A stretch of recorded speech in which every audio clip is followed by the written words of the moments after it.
Alright, maybe this will help. Amazing! I think it did. What the? Yeah, now it did. Alright, maybe Wow! Amazing! Yeah, I think it's kind of working, hopefully. What the? And then we go back to video. It should kind of. Alright, maybe Wow! Amazing! Whoa la la la! Hopefully. What the? And then we go back to video. It should kind of. Yeah, something happened with the settings. Whoa la la la! Properties, yeah. Use this device, tap, yeah? Why not? Okay. Yeah, something happened with the settings. Whoa la la la! Yeah, this is where we're 10 minutes. This is a lot of flagging. Why not? There's a lot of lagging. Hurrah! Amazing! We're 10 minutes. This is a lot of flagging. There's a lot of lagging. Hurrah! Amazing!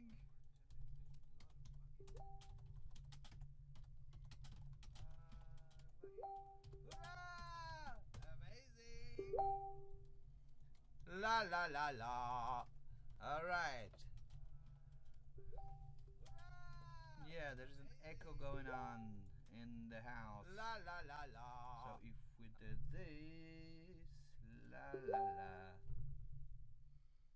Let me know if you hear the audio. Right. So yeah. We are on and after so many hours, now what? We are finally approaching the People, but now we are so tired that we're gonna close it down. No. After hours and hours. Hours of suffering and pain and agony.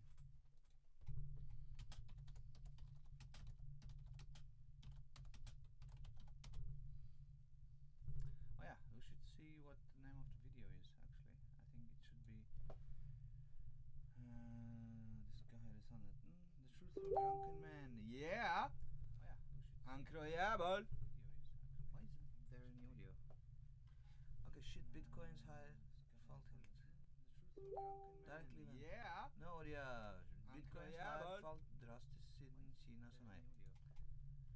Ja, det jo lett å bli falt drastisk siden Kina som meg. Og insa. Ja, det jo lett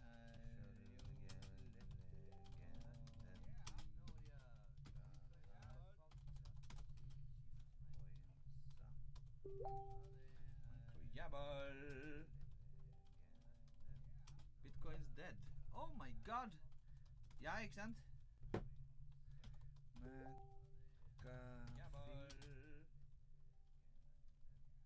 Portal. Oh my god! Ja, ikke sant?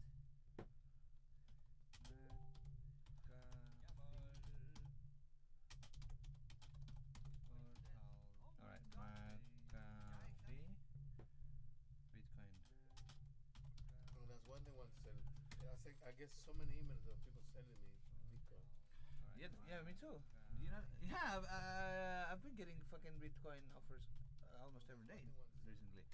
And this guy McAfee, the guy who founded McAfee security company, he actually sold it. I've been getting fucking. But he had this speech where he explains, and he doesn't say that Bitcoin is gonna die, but what he says is that Bitcoin is gonna.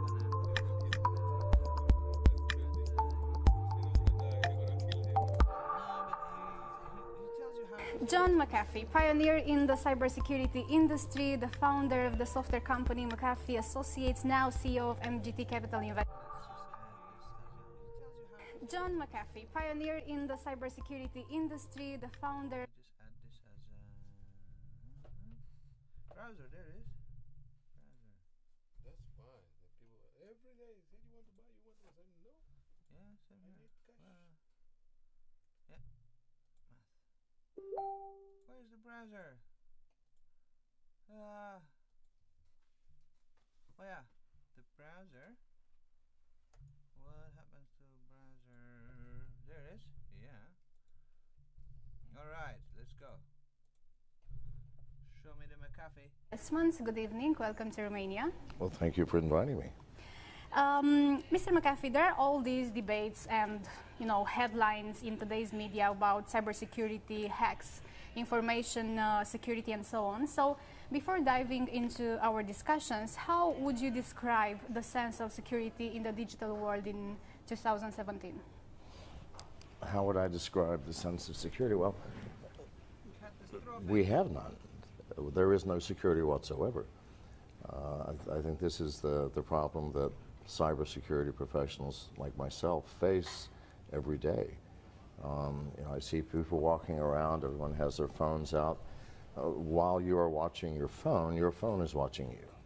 This is just a fact of life. The operating system is designed specifically to watch you, listen to you, find out where you are in order to help you. It needs to know who your friends are. It needs to know what you're saying in your text messages. It needs to listen to you sometimes. And so you're looking at your phone and you have all of these facilities, but it is the world's greatest spy device, designed as a spy device. Now, there's nothing wrong with that as long as the person spying on you is spying on you for benign reasons, meaning maybe they just want to sell you something. They notice that you just mentioned someone that you were hungry, and they know where you are, and there's a Chinese or a Japanese restaurant nearby, and they know you like Japanese and Chinese food because you frequently go there. And they say, oh, by the way, there's a Japanese restaurant right around the corner. That's cool. I can choose to say no. But hackers use those same facilities. They are built into the operating system. So if a hacker gets access to those facilities, they may choose to empty my bank account without my permission or knowledge, or to steal my identity, or to start charging things on my credit cards, or if I have a Bitcoin wallet or an Ethereum wallet, they can empty my wallets. That's the problem that we have, and that's just on the individual level. On the corporate level, it's horrific because the problem is magnified by the number of people within the corporation. And on the nation-state level, it's even more horrific because the nation-states have been spending years and literally billions of dollars weaponizing software to the point that almost every developed nation has the ability to press a button and destroy the power grid in any other nation. This is the facts. This is not science fiction. This is not me being paranoid. I mean, perhaps I am paranoid, but what I just told you is real, nevertheless. So you are speaking about various problems, right? What's the solution? Well, actually, I'm not even talking about virus problems anymore. I think the antivirus paradigm is no longer functional. It doesn't work. I said this 10 years ago, and I'm the person who invented it. So people should listen. I mean, if I invented it and I built the first antivirus company, viruses are not the problem. By the time hackers have planted malware in your system, it's way too late.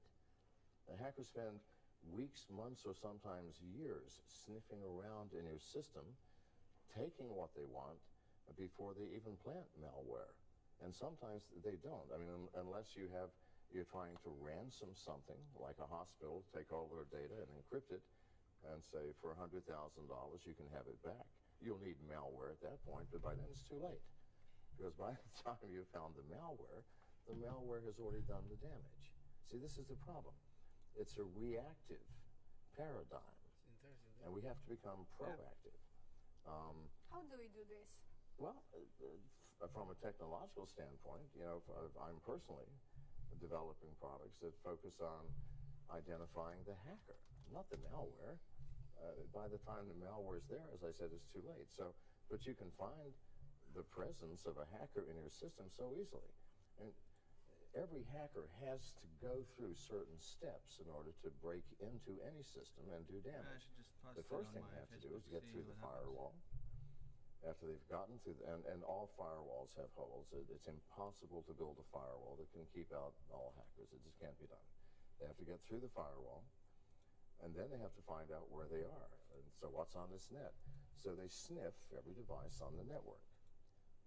That's an anomaly. That's behavior which is not normal. I mean, who does that? Nobody. So just a very simple hardware box with very simple software would be able to at least identify that much. If you're watching all the traffic on the network and you see, well, someone just came in through port 80, well, that itself is strange. No one comes in through that port, but they did. And then they sniffed the refrigerator or whatever's connected. If it's the Internet of Things, remember, you might have a refrigerator on your network. The refrigerator, everybody's workstation, that's the audio volumes, right? The main server, so and all the honeypots in my device. Well, that's crazy. So within a matter of seconds, I can then send an email or a text message to the CIO and say, a hacker just came in, or what looks like a hacker. And that's only one of the types of things that hackers do. There are many thousands. So, and I'm not the only person working on this. There are, others that see the insanity of what we're doing and are doing similar things.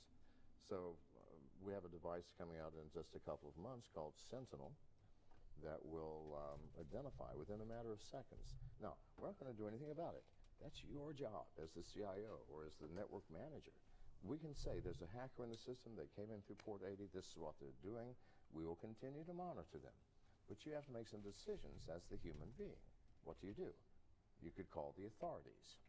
I mean, I wouldn't advise that because your business will be shut down virtually because the authorities will be running around and your employers are going to be watching and no one's going to be working. You might just simply shut down port 80 and forget it. Maybe he'll come in through another port later, we don't know. If so, my box Sentinel will tell you about it. So isn't that more sane? Because it's the hackers that are doing the damage, not the software they've created. The hackers create that software. It's the hackers we must concern ourselves with. We've been fighting the end product of what hackers have created rather than the hacker himself or herself. Bitcoin. So the proactive approach, and there are many products that we're working on that do the same thing. We're dealing with the human element rather than the product of what the human has created. Bitcoin? Where does education stand in this whole equation? So, well, I think the first thing, everybody in this room should educate yourself about these little devices everyone is holding up and carrying, because they truly are spy devices. You have people, I mean, I've even heard people at Google say that if you have nothing to hide, you have nothing to fear. Just disappears, Well, I've never heard anything crazier. And who among us has nothing to hide? I'm serious. It's not, do you have something to hide, but what is it that you're trying to hide and from whom? Think about this. Everyone exercises a different degree of privacy hundreds or sometimes thousands of times per day. I just met you. I'm not likely right now, especially with everybody watching, to tell you the intimate details of my life. It's like if I go to the store and buy some nice Romanian beer, I don't tell the clerk what I did last night in my private hours. No. We have very restricted lines of conversation. The weather, politics maybe, the price of potatoes. And that's it. Look at you meet a casual acquaintance that you see every week. There's another one that is a little more Bitcoin specific. He has a talk about the security aspect of Bitcoin.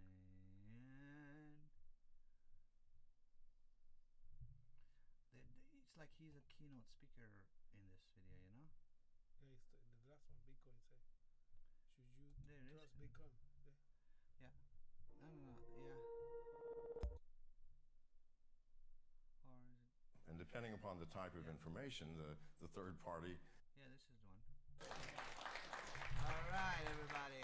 I have no clue what I'm going to talk about today. I've spoken to many of you starting last night at the dinner. And what I thought I might talk about, I think is totally lost now, based on the input that I've received from many of you. What I'd really like to talk about is my traveler's guide to Central America, because that was suggested by a couple of you. But I will not, since it sounds inappropriate. So I'm going to talk about security. And security, I think, is something very, very germane, very central to every aspect of the blockchain and of Bitcoin. And here is why. If you're a hacker and you're stealing information, up to this point, you have had to find a third party to sell that information to. And depending upon the type of information, the third party pool gets smaller and smaller. If I'm stealing the design for a new stealth bomber from the Pentagon, then who are my potential buyers? It's a very slim pool, and it's a very risky thing to do. So information has value, or has had value, based only on who it could be sold to and what the information was. I'm stealing a bunch of passwords, then I've got to use some Russian hacking pool that's going to put them up on the dark web, and we'll sell you 100,000 passwords for $1,000, or whatever the price is. But what about Bitcoin? Bitcoin is the information, is it not? The value of the information is inherent in the information itself. I mean, what a boon to hackers. Data. Now, what has happened so far has been trivial, I promise you, to what is going to be happening very soon. Because hackers do one thing very well. They sniff out their target, they study their target, they analyze their target, and when they strike in a very big way. You've had a few big strikes already. The third largest Bitcoin exchange, nearly $100 million, is out the window. The Dow, $65 million, even though that was unwound through a hard fork, which I totally disagreed with, by the way.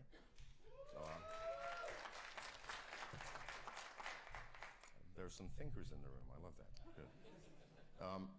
So it's going to get worse and worse and worse. And what we have not seen yet, and that does not mean it has not happened, is we have not seen the individual users' wallets hacked. Now, had it happened, how are we ever going to find out? Exactly. And we're in an anonymous field now, are we not? It's not like that someone's going to, good God, I lost $5,000 in Bitcoins. Where did it go? Well, it could have gone anywhere.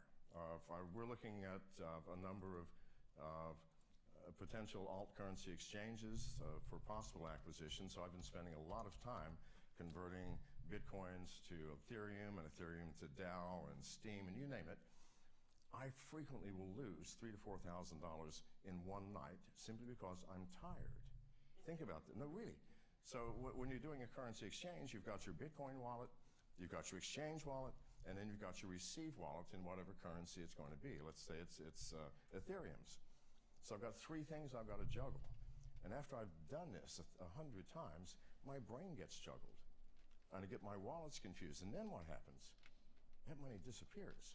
Well, it doesn't actually disappear. The exchange is usually the beneficiary, but there's no way to recover this. No way. It's anonymous. So, and if I can lose the money, I promise you other people can too. Maybe it's a temporary So wallet, and that's one thing, and that's losing it through stupidity. But Yes, I think what is far more serious is losing it through hacking. And how does that That's happen? why they use it to I hide know money. people, especially in California, a lot of strange people in California, that have $100,000 or more on their smartphone, wherever my smartphone is. I know I have one. Anyway, $100,000 on a smartphone. And they say, well, I'm using the Mycelium wallet, and it's secure. Yeah, right. It's secure? Give me your phone number, and in 5 minutes, I will have all of your Bitcoins. Now, you think that's bragging. It is not. How do you do it? Maybe There are Bitcoin. at least 100 million telephones Call it a Bitcoin. in this world that have spyware baby. on it, including keyloggers. How do you get that? Has anybody ever visited a porn site? None of the people here, good. But Nobody visited those ever. outside who have, I promise you, I don't care which one you visited, you have a keylogger on your phone. How? If it's an Android, the first thing that happens is when you first do a drive-by of the site, it sets the download authorized applications flag on your phone. The first click, if you happen to see something that might be interested, I think I'd like to watch that, you now have the spyware on your phone. You all do if you've been there. Now, who's watching? I have no clue. Janice, is there any water anywhere? Oh, never mind, sure. Sorry. Who's watching? That's what we're I have no clue. This is But neither do you. But compose, whoever it and then is, we choose to send it's not anyone who has your best interest at heart. And what can you do with that spyware? Well, not just the keyloggers, but also screen capture.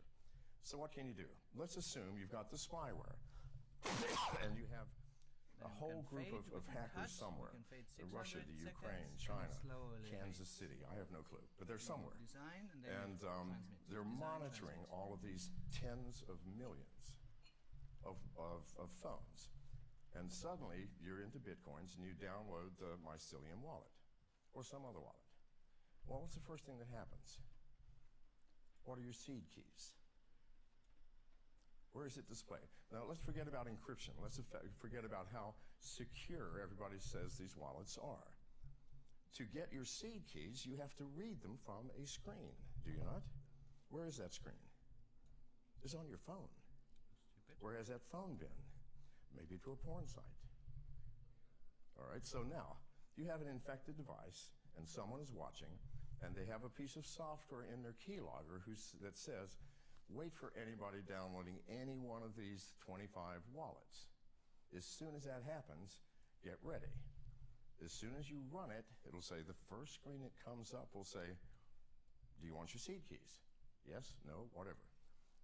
As soon as that click happens, the very next screen is captured. Those are your keys. I now have your keys, if it's me. I'm not saying it's not me or it is me, but whoever it is has your seed keys. What does that give them the power to do? Pardon?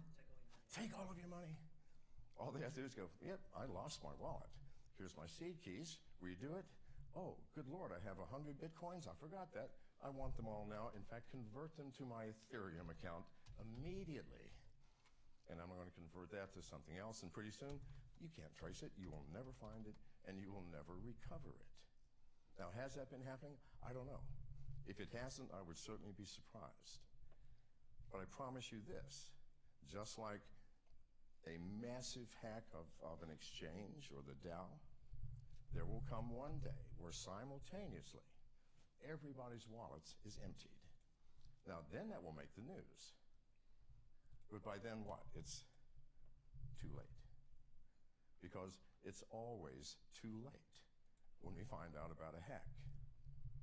The Office of Personnel Management in America was hacked in 2015 by somebody who took the records of 23 million employees, of every employee of the U.S. government for the past 50 years, including all of our top secret cleared employees. That hack began in 2013. I'm broadcasting this on Facebook. Was discovered in 2015. This is the problem. And so, why am I even into the Bitcoin arena? Number one, because I see where alt currencies are going. Cryptocurrencies are here to stay. They will not go away. It is Pandora's box, for good or ill. You will not shove this back in the box. It does not matter what governments want to do. And we all know what they want to do. Number one is collect taxes. Well, that's really hard in the Bitcoin arena, isn't it? It's anonymous. Very difficult to do. And in some other currencies, even more difficult. But governments will have to bite the bullet eventually because you cannot suppress it. It is like trying to suppress drinking alcohol. No matter how illegal you want to make it, people will drink alcohol or smoke weed or whatever it is they want to do. And now that the box has been opened and we are using it, it will not go away. So it's here to stay, and I know that. And I see that it will become, if not Bitcoin, it will be some alt currency that will become the standard for the world wrong video. at some point.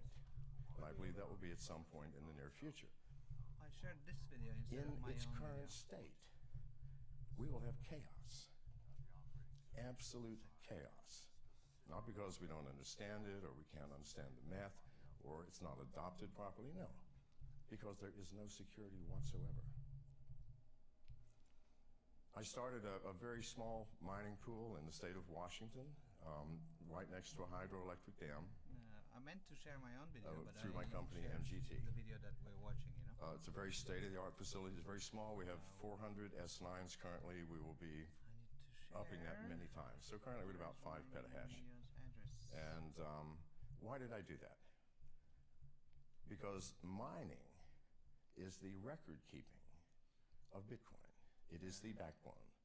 It is not just the thing which spits out Bitcoins. It is the thing which keeps a tally and lets the math of this process unfold securely. So we have to have mining. Now, Bitcoin miners, you think perhaps you are immune to hacking because you're a miner? No, absolutely not. You might have a competitor. I think there are competitors. And these competitors might like to know exactly what you're doing, exactly how many Bitcoins you're spitting out, when, what magic are you using, and so on. So the first thing I did is we rewrote all of the software, everything. Because what is out there now, I promise you, is the most insecure piece of software I have ever seen. It's got nothing to do with encryption.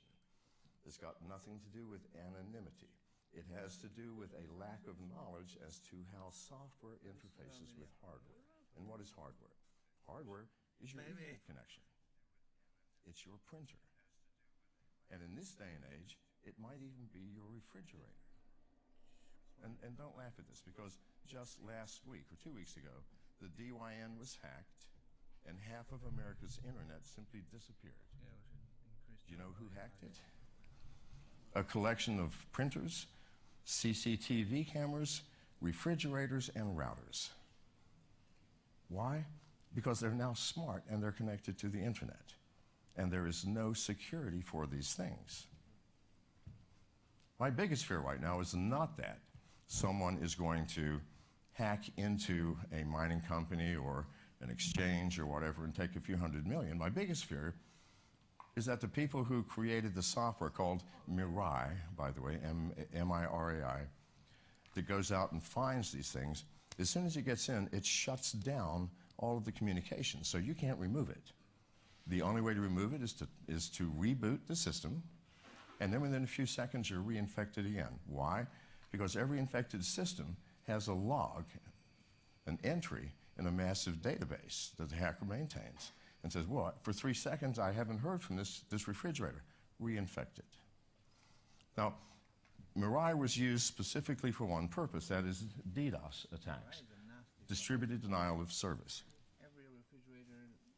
What if someone said, I'm not interested in that. I'm interested in mining Bitcoins.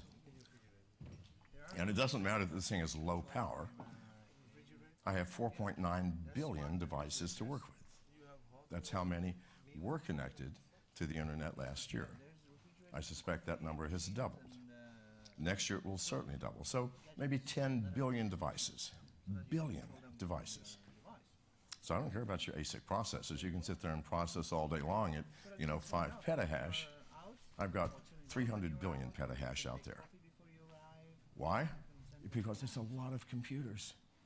And I've infected them all illegally. And your computer on your refrigerator, which is sending you emails once a week when you're on vacation, the rest of that time, it's mining Bitcoins for me.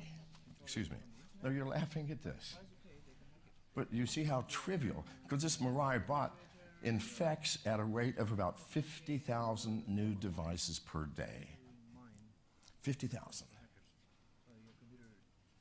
I could own the Bitcoin world by sitting back in my room and paying no money and spending about a week recoding the Mirai bot and then have everybody mining Bitcoins for me.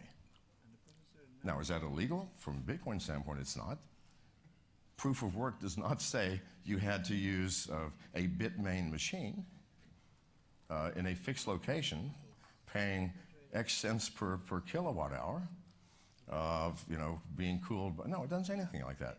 says proof of work. Did you get the nonce? Here it is. Thank you very much. Well, I'm only getting 10 per second. What's that going to do? It's going to change the economy, isn't it? So this is not pie in the sky, paranoid thinking, although I will not deny being paranoid. It's impossible to be in my field. No, seriously, you can't be a computer security person and not be paranoid. Because what's the first thing I look at? People, today, at least 10 people said, look at this new idea. My first thing is not, oh, that's great. My first thing is, you know, I can get in here, and I can get over here, and this doesn't work, and 50 hackers are going to take all your money within 30 seconds. That's the first thing that enters my mind, because that is my job. So anyway, something for you to consider. So what's to be done? In my mining center, we have written our own software. In addition, we have a piece of hardware. As I mentioned, the hack of the Office of Personnel Management started in 2013. It was discovered in 2015. That's typical. You find out about hacks after everything is gone, not when it first starts. The DAO. The gentleman who came up with the clever idea of having recursive subroutines create child DAOs. I mean, that seemed to be pretty legal according to the rules. Nothing happened until after he'd gotten $100 million. That's a little late, don't you think? So that's typical for all hackers. Why? Because hackers get into a system, they don't immediately break into your network and steal all of your money. That's impossible. They first get in. They then have to find out what's connected. And what's connected might be a printer or a refrigerator. And by the way, printers are the most insecure devices and the ones that most hackers use because they're so easy to break into and plant software on. Once I've done that, I've got somebody on the inside. Your printer is monitoring everybody else and telling me what's going on. Think about it, the Internet of Things. So hacks don't happen instantly. They come in, they first find out what's connected, they start sniffing around, they start looking, where's your password file, where's your financial file, where's your R&D file, and so on. It takes months and sometimes years. So we have a device on our system, and it's connected now, called Sentinel, which I designed and we created, that plugs in right in front of your router, and also you can plug it behind the router, that sniffs everything that happens. And within milliseconds of a hacker getting in, we identify it. Not after he has broken in and after he's found your files and after he's figured out everything and then stolen your Bitcoins, no, within milliseconds. And we do it through anomalies. I mean, for example, there are thousands of anomalies we look for, plus there's artificial intelligence within the device. An anomaly would be an IP address comes in and it immediately accesses every single device on the net. Well, that's strange, that's an anomaly. If you're in finance, you're not trying to find out what's happening on the R&D computer. It does not happen. So that's an example of the thousands of anomalies that we look for. When an anomaly happens, we immediately notify whoever, like our IT head, you can do it through a DM or through email or what have you, saying, there's an anomaly here.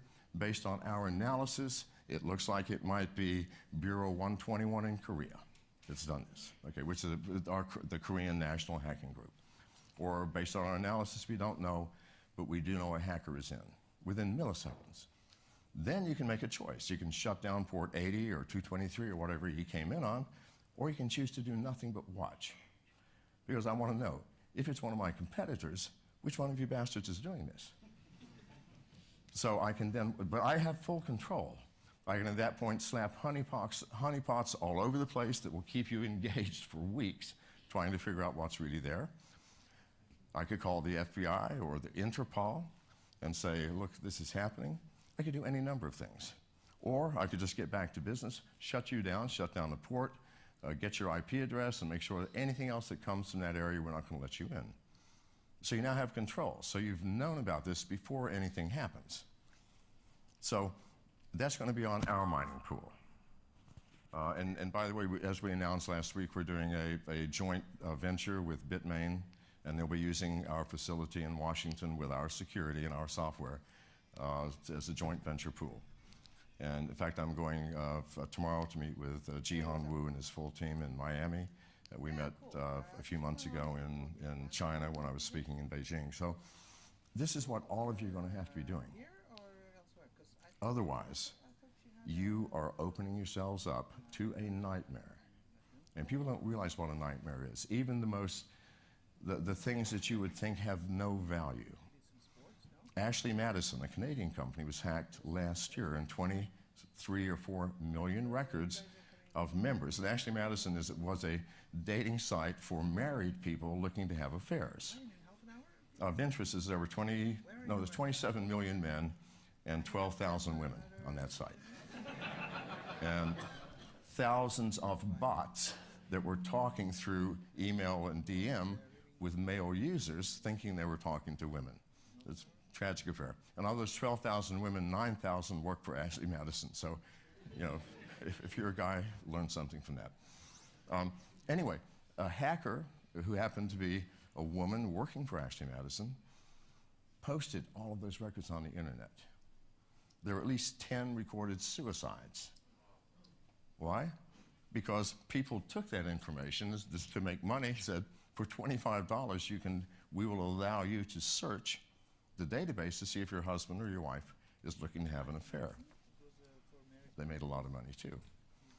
So hacking is something that, and by the way, Ashley Madison no longer exists. It's gone. It was the $3 billion a year company that's no longer here. You don't want to be that.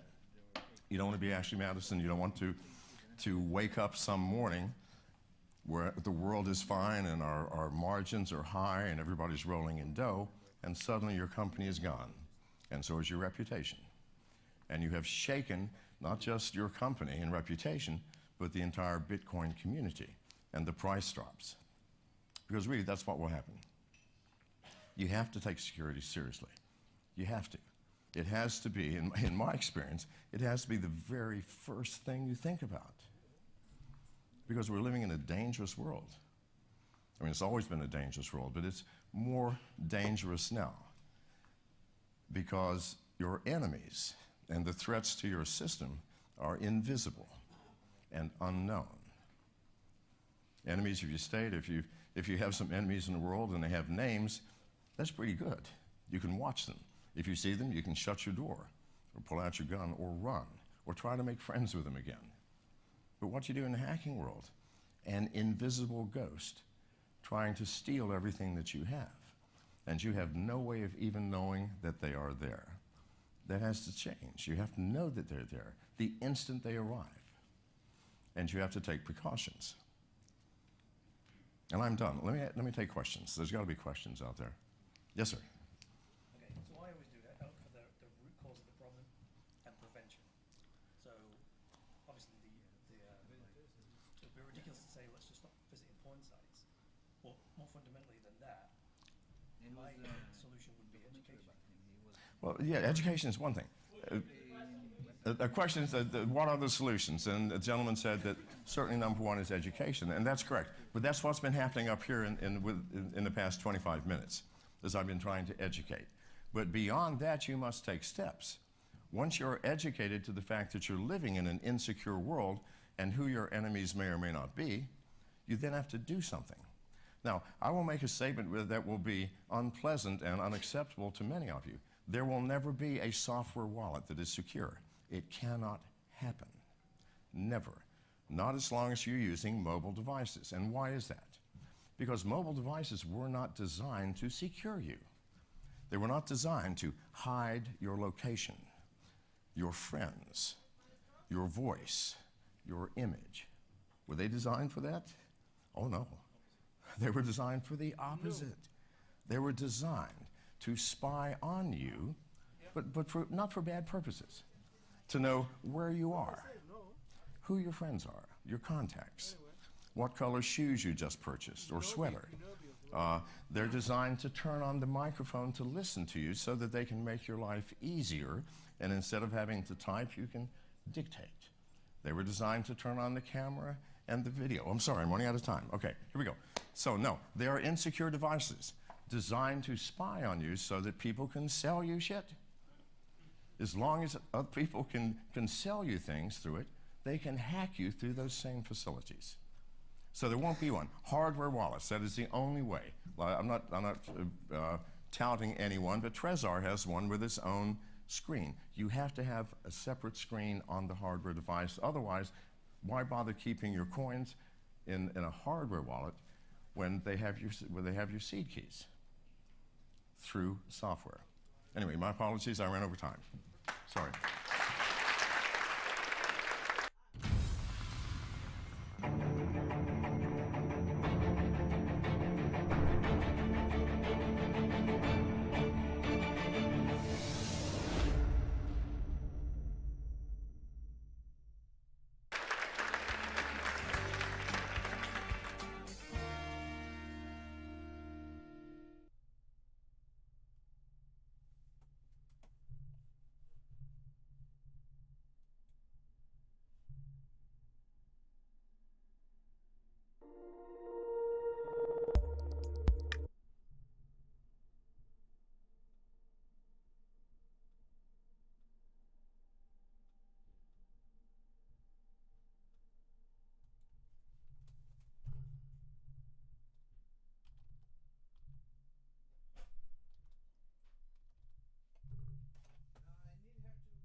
Did last night in my private hours. No, we have very restricted lines of conversation.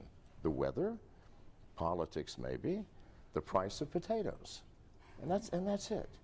You meet a casual acquaintance that you see every week, you might divulge more. Maybe you have a health problem you want to talk to them about. A good friend, you might divulge almost everything. And to your spouse, to your wife, or to your husband, you might tell them everything. Unless maybe you're sleeping with your wife's sister, in which case you might choose not. So do you see what I'm saying? So that if everybody knew everything about everyone else, we would have chaos in the streets, beginning with a rash of people shooting their spouses. So it's insane to say, if you have nothing to hide, you have nothing to fear. We're all humans. We are living in an imperfect world. You know, we each have love and compassion and joy and hope and grace. And at the same time, we have greed and anger and hostility and jealousy. And we're a mixed bag. So if you want all of that negative known too, no, we can't. Society has created privacy as the foundation stone of a harmonious world. And if we lose that, we will lose the harmony. What do you think about all these emerging technologies that are now being used by giant companies in the industry? And I'm speaking about, for example, cloud storage or all those data mining technologies. Yes. How long will these last as secure technologies? What do you think? They're not secure. They're not secure now. I mean, you know, I'm here to speak at Brock Pierce's brainchild, D10E, on cryptocurrency. And cryptocurrency, people say, well, how secure is Bitcoin? I go, what side do you want to look at? If you want to look at the blockchain, I think it's extremely secure. It's a mathematical principle that allows you to validate with absolute certainty a source and destination for any transaction. That's very powerful. On the other hand, I see people who put wallets on their smartphones. Now something that you may not know is that over half of all smartphones, both iOS and Android, are infected with keystroke logging software. This is a known fact. Every pornography site in the world, if you have ever, I'm sure nobody here has ever looked at pornography, but if you have, if there's a rare exception, then you have keystroke locking software. How do you think they make their money? See, this is the issue. It costs millions of dollars to maintain these massive databases and have the bandwidth to disperse this pornography, and yet you don't pay. Yes, you're paying. The instant you visit the site, if you have an Android, for example, the site runs a JavaScript which sets the download unauthorized application flag. The very first video that you watch, you now, because that's a click-through, you clicked, you did something. You said, yes, oh, good, that's yes, I'll do that. Downloads, first and foremost, a remote rooting function. If it's an iPhone, a remote jailbreaking program. All can be remotely rooted now.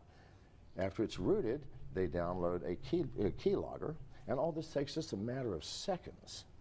And from that point on, somebody is watching every single one of your keystrokes. Now, people pay these pornography sites for the ability to put their keylogging software on your phones. Why? Well, maybe they're a Bitcoin aficionado, and they're going to see, do you have a Bitcoin wallet like Mycelium or what have you? Yes. Well, they're just going to hang around until you access it and input your keys or your passwords, and the next day, your wallet's going to be empty. Or maybe you do online banking, all right? You have a password, you have an application. The very first time you've logged into your bank to check your balance or do anything, they go, thank you very much. And the next day, your bank balance will disappear. Now, why has this not happened to you already? Because hackers are not stupid.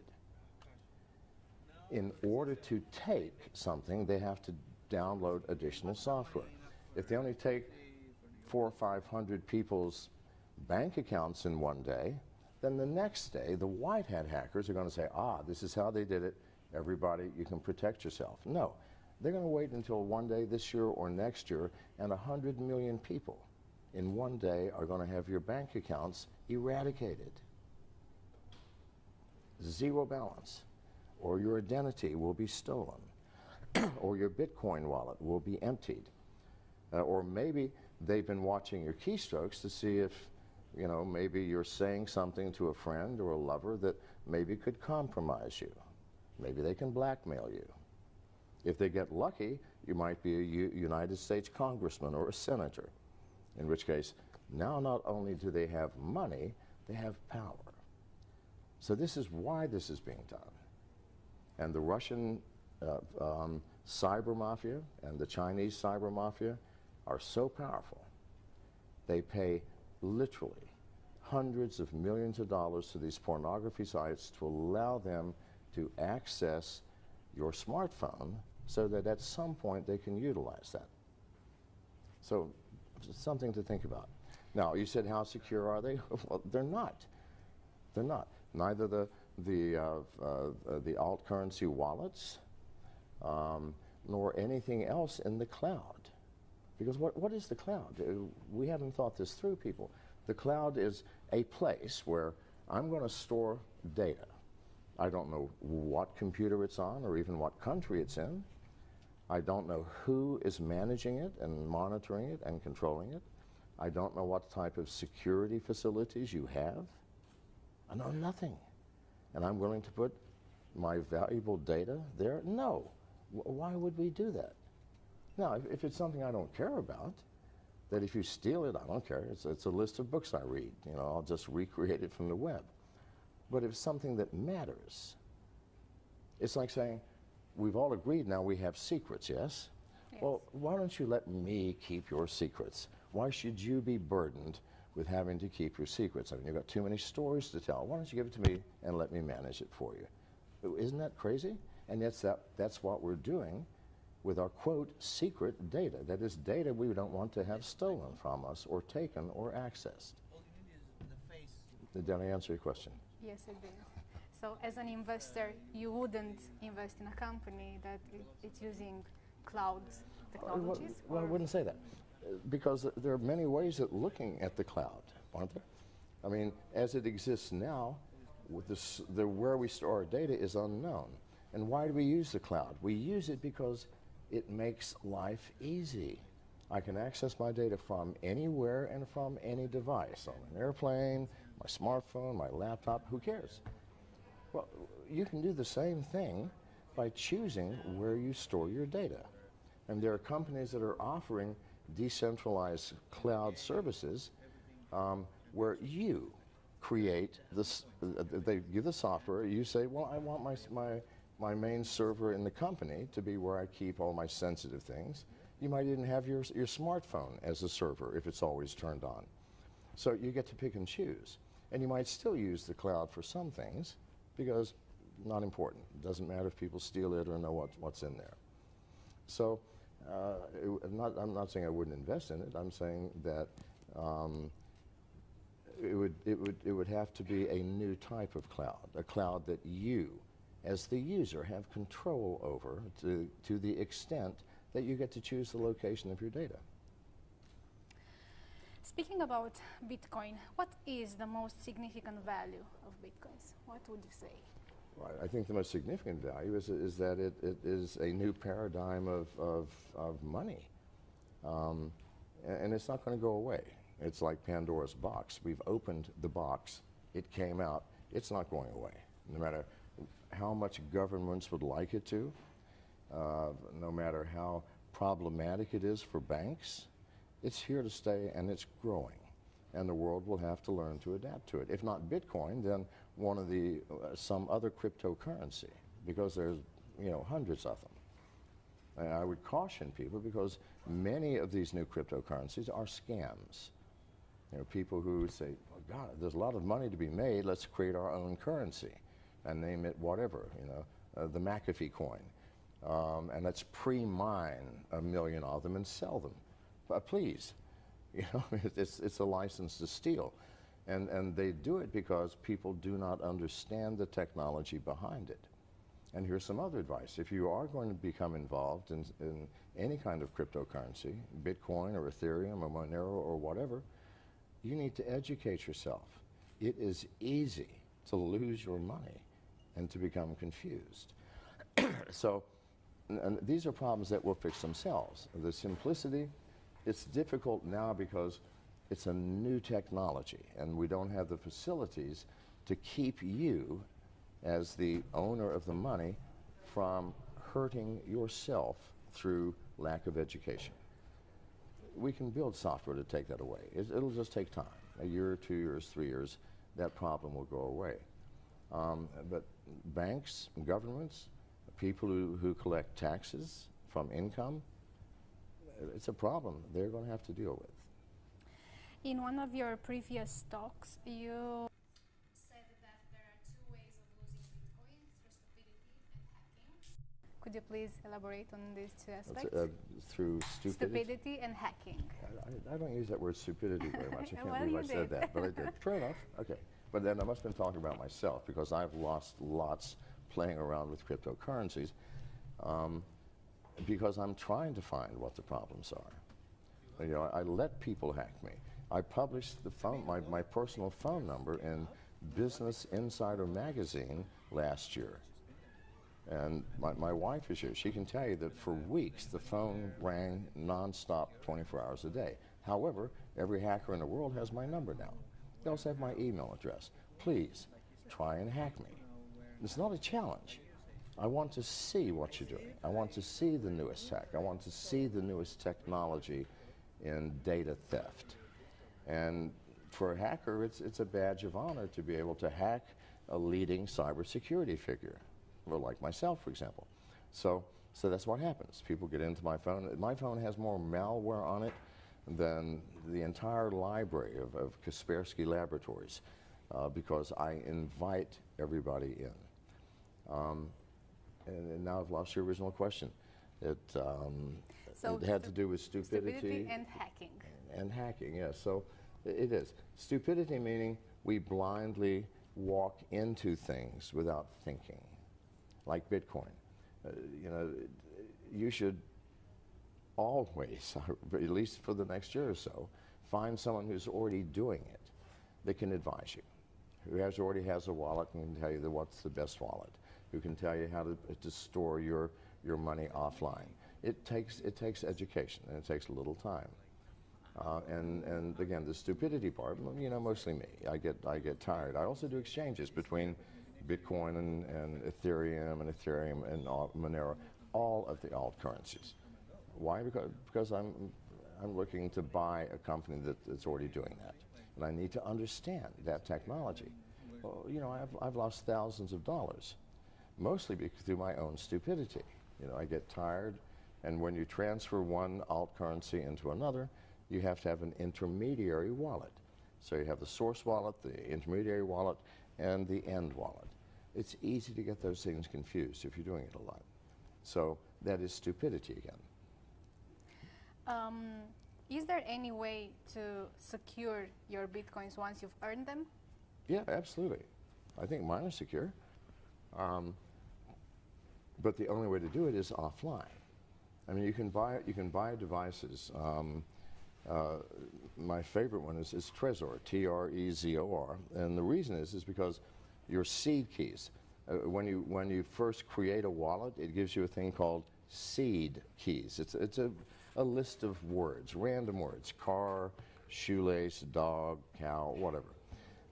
And these are your seed keys, randomly generated to the point that there's no way anybody could ever guess them in the right order. Now, the ridiculousness of wallets, keep in mind that if you've been to a pornography site, someone's watching you anyway. As soon as you install the wallet, it shows you what your seed keys are, asks you to input them so that you got it correct. Well, you just gave up your wallet to any hacker who wants access to it. What's nice about the Trezor device, and by the way, I have nothing to do with Trezor. I'm not promoting it for sale. Nothing. I just use it. Is it has a tiny little screen that shows you the seed keys on this screen, not your smartphone, not your laptop, not your desktop, but on that device. So no hacker can access them. And then once you've put your bitcoins into the wallet, unplug it, bury it in the backyard, hide it under your mattress, whatever you want to do with it, like it was real cash. So, but to keep the wallet on any intelligent device, whether it's your laptop, your desktop, or any mobile device, that's insane. It will get stolen. In terms of cybersecurity technologies, what's your bet for the future? What do you think it will be the technology of the future? It'll have to be the technology that looks for the human element, that looks for the hacker rather than the malware that the hacker creates. That's the only way you can do this. Because hackers have to interface, they have to act, they have to do something in order to hack you. And it takes many weeks or sometimes many months for them to do that.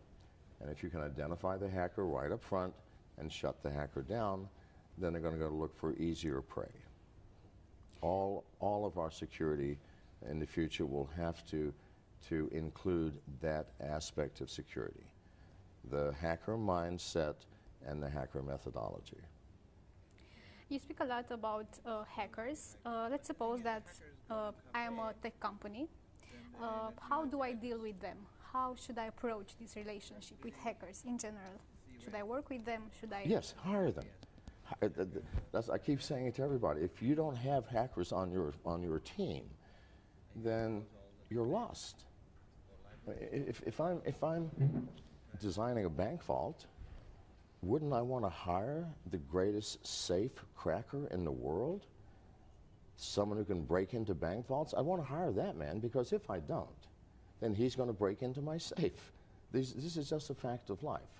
So we have to work with them and cooperate with them. We have to stop thinking that all hacking is bad, because a hacker is nothing more than a person who understands every single aspect of computer technology, from the hardware all the way up to the highest level software, and loves doing that, loves living in that field, lives, eats, and breathes that. Now you can't create a hacker. You can't send someone to Harvard or to Stanford University and create a hacker. No, that's not possible. You can create a good computer scientist, but that's not the man or woman that you want to save you from hacking. You have to get the hackers involved. I hire nothing but hackers. My friends are all hackers. You know, I want to know the hacker mindset, else I cannot help you. I can't do anything to create products or services to keep you secure if I don't understand my enemy. And just because they're hackers does not mean they have to be the enemy. Okay. There are white hackers as well. Yes, absolutely. Speaking about that, how much do you think the security industry is still, biased towards hiring computer science graduates as opposed to people that are self-taught in this security field? I believe that in 10 or 15 years, colleges and universities will no longer exist. Does it make sense, for example, to learn a science where you're taught by a human being with a limited brain and limited capacity, when right here in your hands you have access to the infinite knowledge of the world? I tell this to people all the time. They go, what should I study in school? I go, why do you want to go? I mean, if you want to go to school to party or to make friends or for social reasons, that's fine. Or you want a degree so that you can get a job with some structured company that demands you have one, okay. But if you truly love what you do, you're not going to structure your life so from 10 a.m. till 11 a.m. you'll be studying writing device drivers, and then from 11 till 12 you'll be studying C++. No, that's nonsense. You're going to be living on the dark web. You're going to be living in these communities where people are talking about the ins and outs of technology. That's how you're going to learn. And those are the people I will hire. Because if software engineering and hacking is not a structured universe, it is very chaotic. And universities are very structured, even though they look chaotic at fraternity parties. But so yeah, you need to question whether school in its current form will even exist. From MGT Capital Investments point of view, what are you looking at exactly when deciding if you will invest or not in a tech company? Well, recently we've been investing mostly in ourselves because we have such a team of hackers, and while I'm off looking for possible new acquisitions, they're back creating things, and when I get back there'll be something else they will have created. And that's how we came out with the Sentinel product and a whole bunch of other products. So, even in my world of investing and creating cybersecurity products, there are no rules. The world is changing rapidly. The thing that motivates me is that I see we as a world, not just a nation or a class of people, but the entire world is teetering on the edge of a cliff, dangerously, where we are allowing these devices to basically become our masters rather than the other way around. And these devices are spy devices. We buy them so they can spy on us. And that's creating a great deal of danger. And at the same time, nation states are creating weaponized software that can destroy another nation's power grid. Well, I'd rather have nuclear bombs dropped because they're localized. If you lose a power grid for a nation, you'll be living in a cave within a year, wearing animal skins, because there is no other hope. You have no emergency services, no communication, no food, because all food production is automated. Without power, you cannot run the computers to automate that production. Without power, you can't run the machines, even if you had the manual capability of doing it. You can't distribute the food because that is all automated. It would be a horrific world, and yet we are all in this world. And at least a dozen nations have that button now. Russia, China, US, I know for sure. Isn't that frightening? It is. It should be waking people up. But instead, we're still drawn into this tiny little colorful, entertaining screen. By the way, from all the devices that we as regular people are using, what's the least secure from our, if we were to choose between our smartphone? I can tell you what the most secure is. It's this one, the one that I carry, and it's a Samsung S7. And the reason is it is the only phone that cannot be remotely rooted or remotely jailbroken. All iPhones can be again, whatever. The most hackable phone in the world is the iPhone. Android is second. But before they can do anything, they have to root your phone remotely, meaning you download a piece of software which roots your phone. And no matter how hard manufacturers have tried, no one has kept a remote rooting software out for more than a few months. This has gone for over a year. No one yet has developed one. So when they develop a root device for this, I'll search for something else. That's the only way, by the way, I can survive handing out my phone number and email address and inviting hackers to come and hack me. They can put the software on here, but the software is powerless until the phone is rooted. I never rooted. Mr. McAfee, thank you so much for your time. It was a pleasure. Now, if you're still available for 5 or 6 minutes, I think that we can take 1 or 2 questions from people that gathered here. And we have some questions.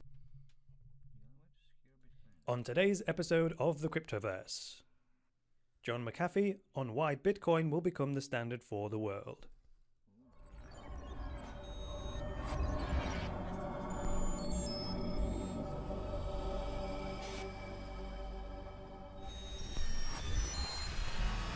TunnelBear is the simple VPN app that makes it easy to browse the web privately and enjoy a more open and secure internet experience. Try TunnelBear for free by checking out the link in the video description below. Hi there guys, and welcome to the latest episode of the Cryptoverse, your regular dose of news and commentary on Bitcoin, cryptocurrencies and blockchains. I am your host, Chris Coney. So let's get into today's news.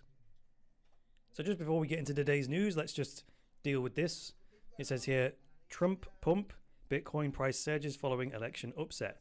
I've seen this headline on multiple news sites. I don't think it's true, so when we see something like this, what do? We verify it or falsify it by going to the Bitcoin charts. So let's have a look here on Bitcoin Wisdom. Let me just change my color scheme here to white instead of dark, because then you'll be able to see it easier on the recording. So I'm looking at the Bitcoin chart right now, and if I zoom in a bit, a surge to me, this doesn't look like a surge. So today is the 10th of November 2016.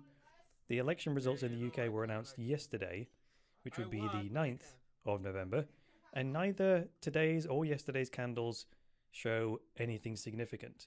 Yesterday's candle has a peak that goes up to what, 740, but that's lower than a week ago when we had the big $745 peak. So I wouldn't exactly call that a surge. Now if I go out on my zoom, it neither gets anywhere near the previous surge that went right up to $778 back in 2016. What's that, the 6th month? So that would be May or June time, when it went up to 778. So a surge would be an explosion in upward movement. And looking at the candles for the last 2 days, doesn't even slightly qualify. So I would call that falsified. It's surprising that the election result hasn't actually affected the Bitcoin price at all, really. There's quite a bit of volume yesterday, but even then it's not extraordinary. It's even less than the red one there, which was from the 3rd of November, when there was a big crash in the price on that day, which was way before the election, right? That was a 7.6% loss in the Bitcoin price on a trading volume of what? 11,000 odd Bitcoins were trading on that day. And that's all bigger, more significant than yesterday when the election results came out. So Bitcoin price surges on the back of Donald Trump election? No, absolutely not. So today I turn to CryptoCoins News for this article entitled John McAfee, Bitcoin, quote, will become the standard for the world. So here we go. It begins by saying John McAfee, a former programmer for NASA during the 1970s and the creator of the first ever antivirus, entered the packed blockchain money conference room to rousing applause. Now, one of the main reasons I've chosen to cover this article today is because I can actually verify what's in it, since I was actually there. I was at the blockchain money conference for last weekend, and John McAfee in particular was one of the speakers I was personally really looking forward to seeing and hearing. So here's a quote from John McAfee. It says, quote, "Information only has value based on who wants to buy the info and its contents." And then he goes on to say, "Bitcoin is the information. The value of information is the information itself." So John's a security expert, right? So that's the lens through which he sees the world.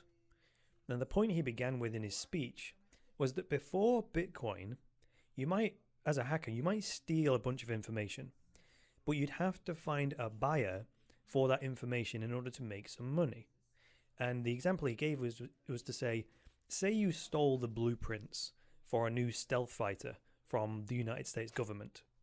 You'd have a very limited market of buyers for that information in order to turn it into cash you could spend. He then pointed out that Bitcoin is essentially information. And so a Bitcoin is essentially a piece of information. And the reason that makes a difference is because Bitcoin is the value. So hackers can steal the actual value and spend it, which is kind of a first. And that's why he emphasized that very point.